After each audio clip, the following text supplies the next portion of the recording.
Welcome to Pick and Pop Radio, brought to you by thegruelingtruth.com. Make sure you check out the Grueling Truth Facebook page at facebook.com/thegruelingtruth. This is the college basketball edition, our first college basketball edition. You've probably heard our first two NBA editions where we had one on New Year's Day, and then we kind of recapped the games last week in the NBA. Now our first college basketball preview here as conference season gets going. I'm Rodney Knuppel. I work for ESPN Peoria out of Peoria, Illinois, and I'm joined by Aaron Ferguson of hoopshabit.com. What's going on tonight, Aaron? Not a whole lot. Just got done watching football. How about you? Yeah, it was a nice weekend of football. I guess it was a nice weekend of football. It was one of those weekends where you just never really knew what was going to happen. It was the first game was pretty boring, to be honest with you, unless you're a Kansas City Chiefs fan. But then after that, of course, Saturday night was thrilling. And I know you, as a Steelers fan, very excited. We'll get to that here in just a second.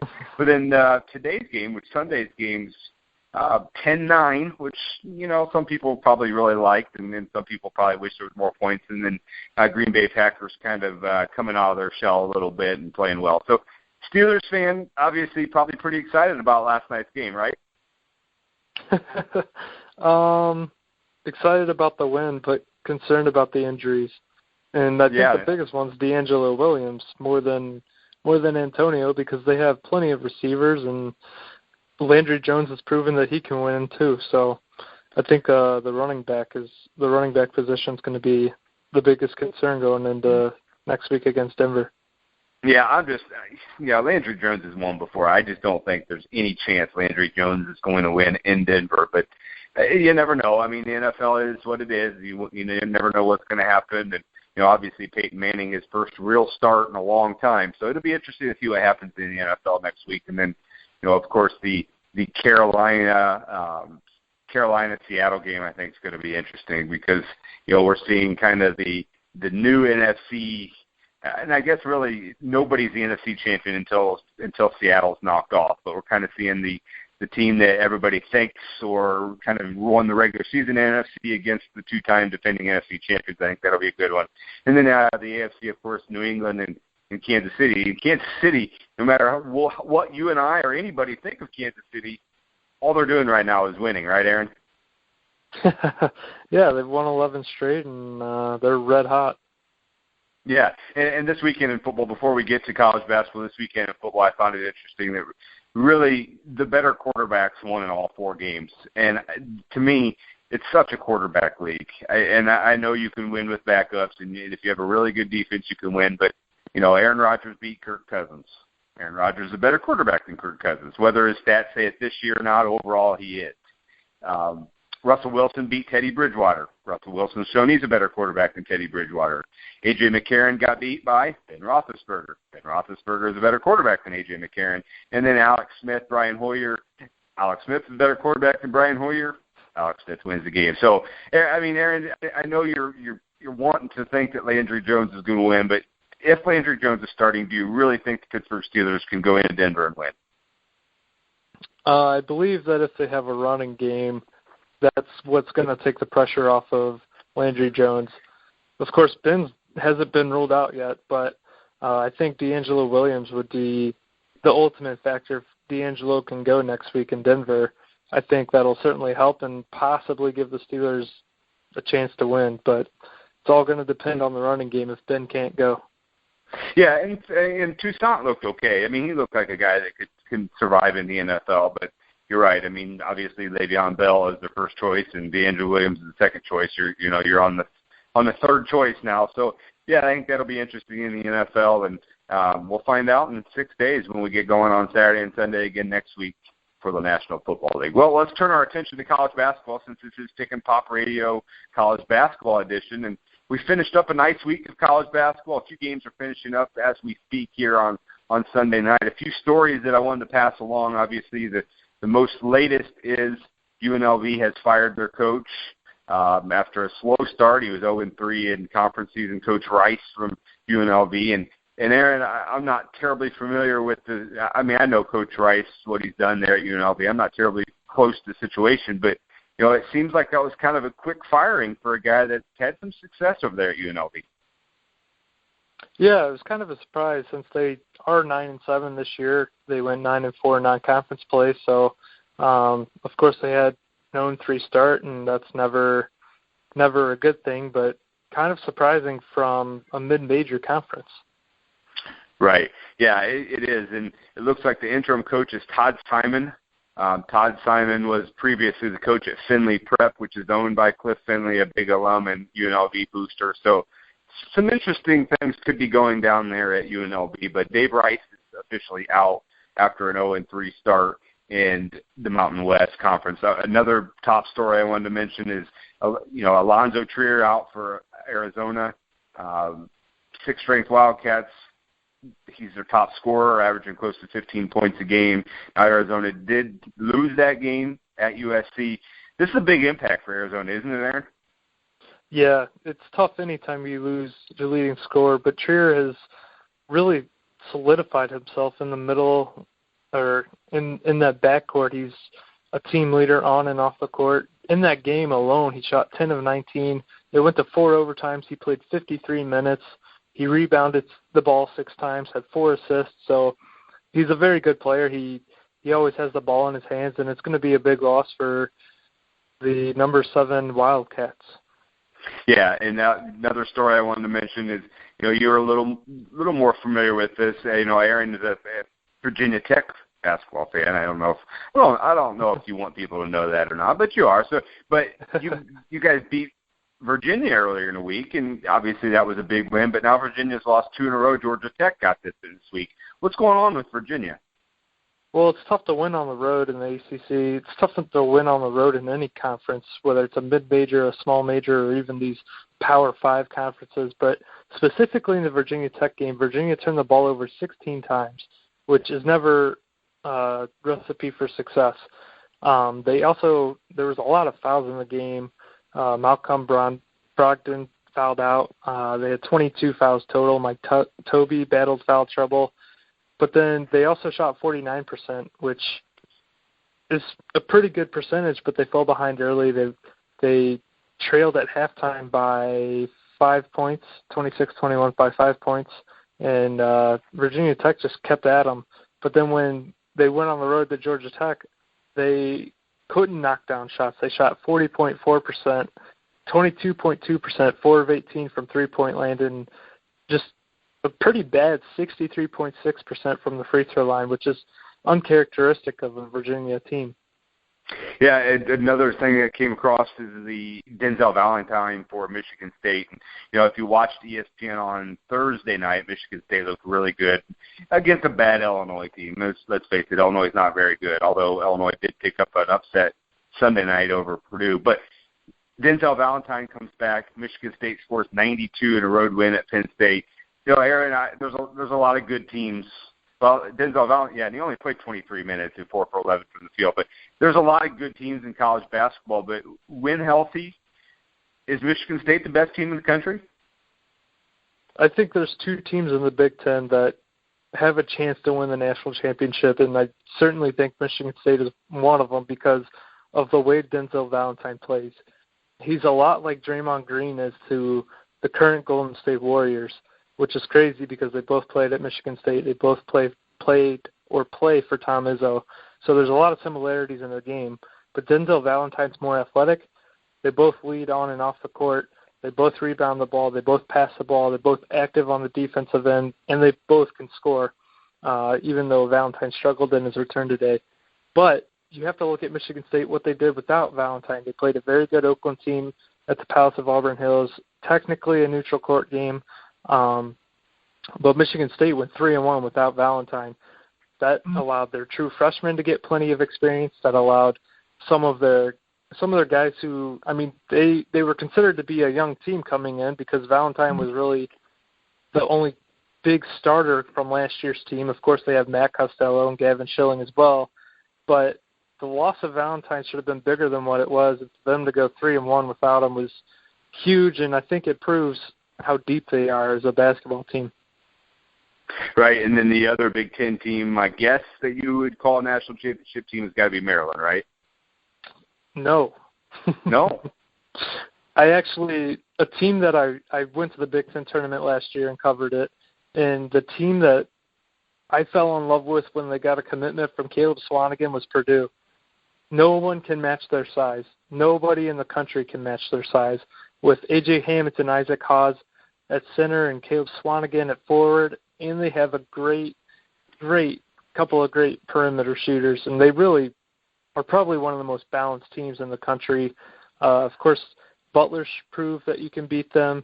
Illinois today proved that you can beat them, but I really think that Matt Painter has a solid squad, and I think those two teams could play for a Big Ten title when it's all said and done, and I think they could even meet in the national title if it were to end up that way. Interesting. So you've got Purdue as kind of your Big Ten power ranking over Maryland. That's interesting. Maryland being the number 3 team in the country. Melo Trimble played a great game just Saturday, scoring 13 points in the final 9 minutes. I still think Maryland's a top 5 team in the country, and then obviously a top 2 team in the Big Ten. I don't mind Purdue as well. I think they're probably 3rd in the Big Ten. But like you said, Butler got them, and I know Butler's got a good year. And then today's game against Illinois, hopefully for them, was just kind of a more of a struggle with anything. But giving up 84 points to a pretty bad Illinois team is something that causes me concern for Matt Painter's team. They were allowing only 59.8 points a game before this game. So, I'll give them the benefit of the doubt. But giving up 84 points at Illinois is something, if you want to be a Big Ten contender, that's something I don't know as if you want to do. But you're just kind of looking at today's game as one of those, they'll bounce back from, right, Aaron? Yeah, well, Illinois did shoot 54% from the field and 53% from 3. And as you can see in the NBA game any night, you can't stop hot shooting. So no matter how good of a defensive team you are. So that was a tough loss for them. And, again, it's another tough conference road loss, which wins on the road are so hard to come by no matter where you're playing. Let's go back to the Atlantic Coast Conference. You talked a little bit about winning in the ACC. North Carolina, Pittsburgh, Duke, and Miami are all undefeated in the ACC. Clemson's actually surprisingly 3-1. Where are you handicapping the ACC? If you're looking at a top 3 in the ACC once we get to March, who are your 3 best in March in the ACC? I think you have to go with the 3 programs who have consistently been at the top, and that's North Carolina, Virginia, and Duke. They've all Virginia, although they have 2 conference losses, they've played a tough non-conference schedule. North Carolina played a tough non-conference schedule. Duke's played a decent non-conference schedule, and they're all North Carolina and Duke are both undefeated, and they all have 3 losses or less. Virginia has 3 losses. Duke has 2 and North Carolina has 2. But you also have good teams. Louisville's very good, even though they were upset today. Pittsburgh's very good. Jamie Dixon's a tremendous coach. So I think the ACC is going to have 4 or 5 really good teams this year when it's all said and done. Yeah, and I was just looking at ACC standings. ACC is a conference that could look at, what do you think, 8 bids this year in the NCAA tournament? Would 8 be the right number for the ACC this year? It certainly could be. That middle tier, Clemson, right now Virginia Tech's in it, Georgia Tech, Notre Dame, NC State. It depends how those teams all play. If they all beat each other up in conference play, it may not end up that way. But I think 8 teams is certainly doable. I think they maybe get a 9th in, but I'd probably say closer to 6 or 7 total. Right.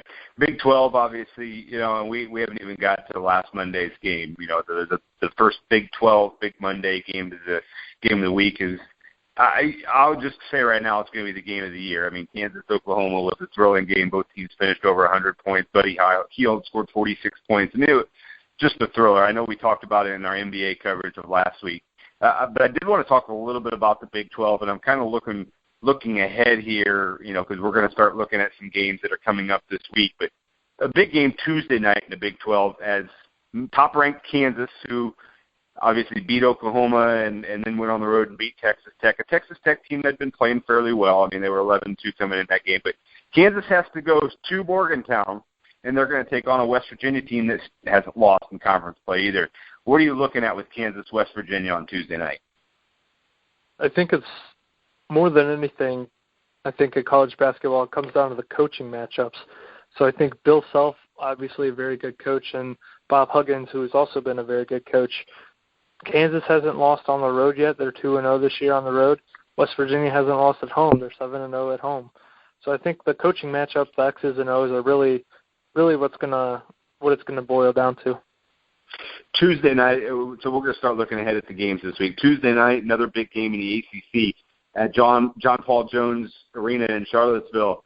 Miami, who's playing really well, is going to go to Virginia, who obviously has lost 2 in a row. I mean, for Virginia, they're going to make the tournament, obviously. Unless a complete collapse, obviously. But how big of a game is this for Virginia? Because you can't start 0-3 in Atlantic Coast Conference and expect to be there at the top. So how big of a game is this for Virginia?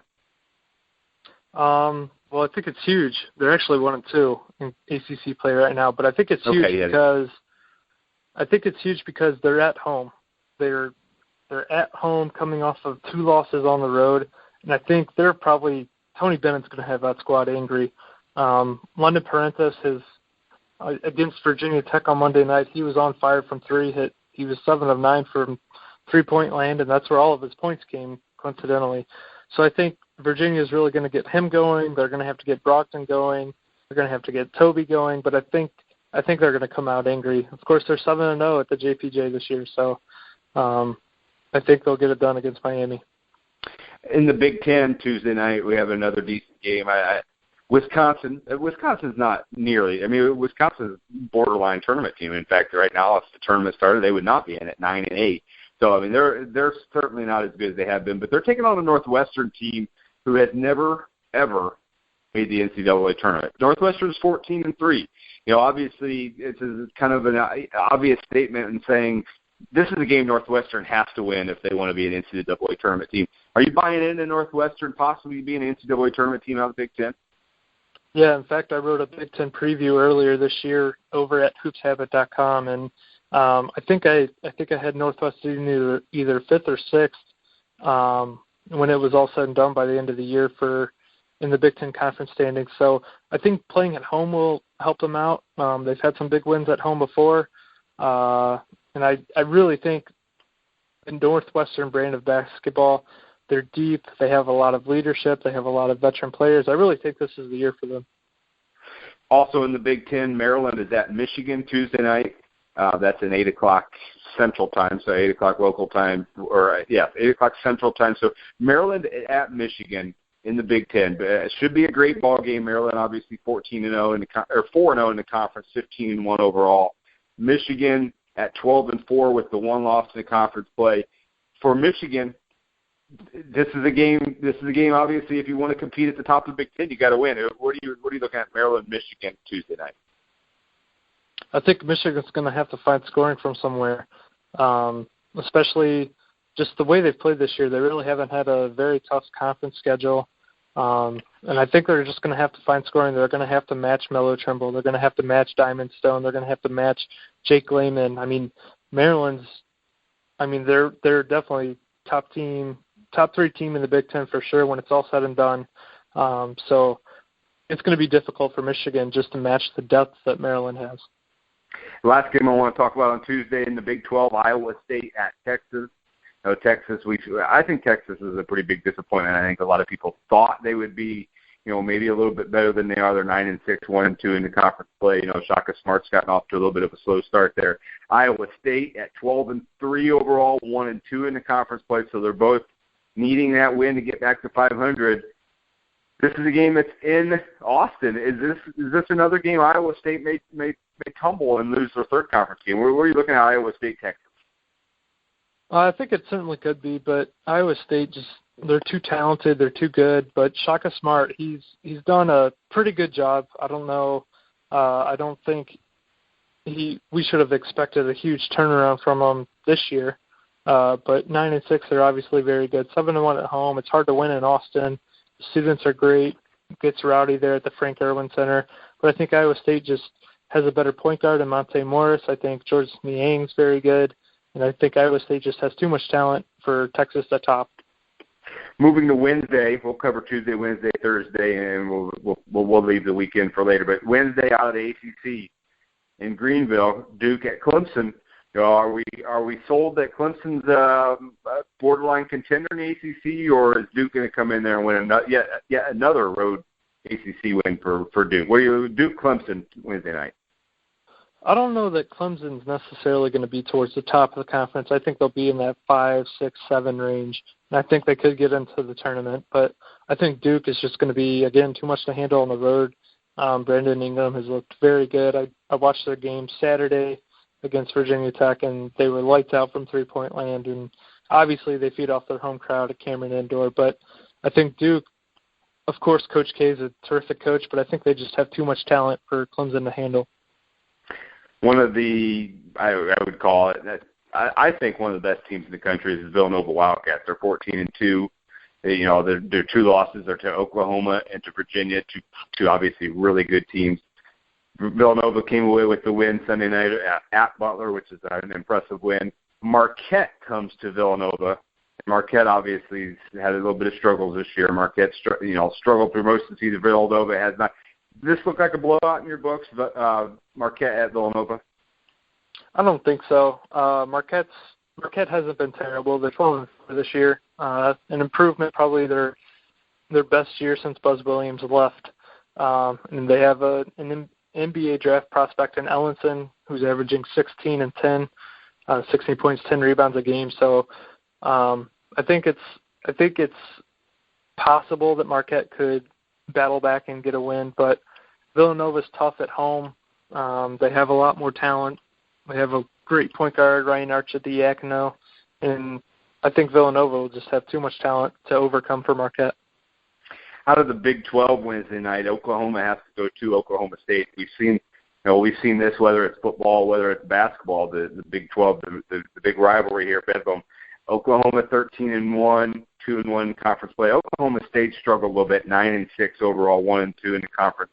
Obviously the loss of Forte has really hurt them.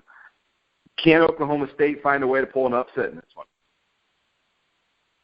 Yeah, there's one player you have to focus on, and that's Buddy Hield. You have to stop him because there's really no other answer. He's just been on fire all year. Even Kansas couldn't stop him. They could only hope to contain him, really. And really, Oklahoma has 4 guys that have the bulk of the scoring, the bulk of the rebounding, the bulk of assists, and they play all the minutes. So if Oklahoma State can wear them down, maybe a little bit of full court press and really try to tire them out, they may be able to pull one away late.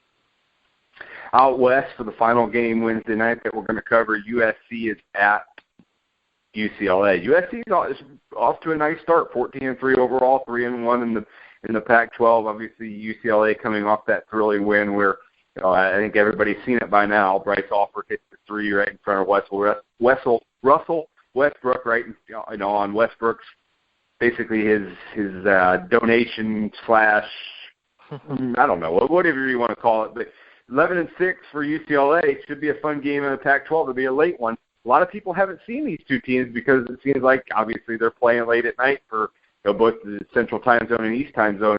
What do you know on a UCLA on Wednesday night? I really like UCLA. I love Bryce Alford as a player. He's a clutch shooter. As mentioned, knocking down a shot in front of Russell Westbrook, who was sitting courtside. The fact that it's at Pauley Pavilion, John Wooden Court, I think UCLA is going to win this one at home where they are 9-1. But I'd love to see a rematch over at USC. I think both these teams are very good. I think they're both tournament teams. And I think Bryce Alford will probably have a big game at home again. Speaking of rematches, let's move to Thursday. And I think this is one that's been circled on a lot of folks in East Lansing's schedule for a while, probably since the first time that they played. Iowa and Michigan State play again. These two teams met just a couple weeks ago, and Iowa came away with the 83-70 victory over then top-ranked Michigan State. Well, now they get together at the Breslin Center, and we've seen Michigan State playing really well. Number 19, Iowa, at number 5, Michigan State on Thursday night. Aaron, I'm going to go on record and say Michigan State blows the Hawkeyes out. What do you think? Thursday night, Iowa at Michigan State. Well, Iowa's kind of surprised me. They lost Aaron White last year, and he was kind of the heart and soul of the team. They lost several others who I can't remember off the top of my head. But they've had a lot of players step up. They've really surprised me as a team. Fran McCaffrey's done a good job. I think it's really going to depend on how Denzel Valentine plays, because he wasn't there when they played in Iowa City the first time. So I think Valentine's really going to be the key here. His leadership on the court will be huge for them, undoubtedly. It's just a matter of whether he plays, whether he's shooting the ball efficiently, whether he's making the right passes, how he is on defense, how his conditioning is. I think it's really going to have to depend on Valentine, but I think the Spartans will probably improve to 9-0 at home. Back to your Atlantic Coast Conference, we have two ranked teams getting together at the Yum Center in Louisville on Thursday night. As Pittsburgh and Louisville get together right now. Coming into the end of the week, Pittsburgh's ranked 24th, Louisville's ranked 13th. Now Louisville's going to fall a little bit with their loss. Pittsburgh at Louisville. You know, we've talked about how Pittsburgh's off to a good start. Jamie Dixon's doing a great job there. Pittsburgh have a chance to go into Louisville and beat them? Yeah, I think so. Pitt just got a big win over Notre Dame. And Pitt's always been very good. They play teams very tough. Jimmy Dixon's coached against Rick Pitino in the Big East and now in the ACC together. So I think Pitt has an opportunity to. Two teams really match up well together, and I think this would be a very fun tournament game come March, and hopefully a lot of people tune into this one. Yeah, it's an ESPN game on Thursday night. It kind of wraps up the Thursday schedule. There's a lot of games on Thursday, but it kind of wraps up the marquee games. You know, obviously then Friday, which is Friday the 15th of January, kind of a slow night. Most Friday nights are. There is a Missouri Valley game, Evansville at ISU, which is the alumni of me, Illinois State Redbirds. And George Washington is at Dayton. What do you know about Dayton? The Flyers, obviously a team that we've seen the last couple of years in NCAA tournament play. What do you know about the Flyers? They're very good. Archie Miller's done a great job there. Yeah, they're coming off a loss at LaSalle. Obviously a little disappointing there. They do have George Washington, which I think coming up, which is going to be an interesting game. George Washington's 13-3 overall, 2-1 in the Atlantic 10. Dayton's 12-3 overall, 2-1 in the Atlantic 10. I'm looking at the Atlantic 10 schedule. They've got several teams at the top that have nice records to start the season. Kind of surprising at the top right now. St. Bonaventure is off to an 11-3 start. The Bonnie's playing well with wins over Dayton, George Mason, and UMass to start the season. You know anything about the Bonnies? Not yet. I usually dive into the mid-majors towards the end of the year, but I love watching A-10 basketball because there's a lot of great teams. You've seen 6 tournament teams here recently out of the A-10, and it's really just a lot of fun basketball to watch out there. Yeah, obviously, you know, last several years, St. Louis has been pretty good. They're way down this year. There's a lot of good teams out of the Atlantic 10 again. And we're not going to handicap the games on Saturday quite yet. Maybe we'll do a midweek show to get to that. But Saturday's games show Ohio State at Maryland, North Carolina State's at North Carolina, Villanova's at Georgetown, so that should be an interesting one. TCU goes to Kansas, probably going to be a bloodbath there. Notre Dame's at Duke, Miami at Clemson, Xavier at Marquette. Kind of running down some of Saturday's schedule. Big slate Saturday. West Virginia's at Oklahoma, Iowa State at Kansas State. Any of those games so far, Aaron, that kind of grabs your attention as kind of a must-watch for Saturday? We're only to the afternoon portion right now, but a must-watch for Saturday afternoon. Yeah, West Virginia and Oklahoma. They play twice this week.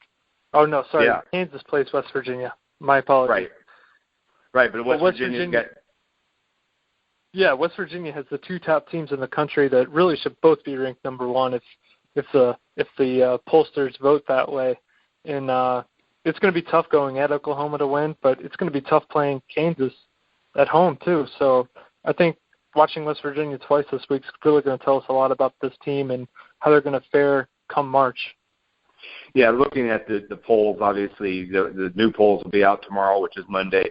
I've got to guess, obviously, Kansas is going to be the top-ranked team in the country, but I've got to guess whether we think it's fair or not. I still think Maryland will probably move into the 2 spot just because of their win and Oklahoma losing. Whether I think it's fair or not, my personal guess is that Kansas will be 1, Maryland's going to be 2, Oklahoma 3, Michigan State 4, and then what are we going to look at? North Carolina 5?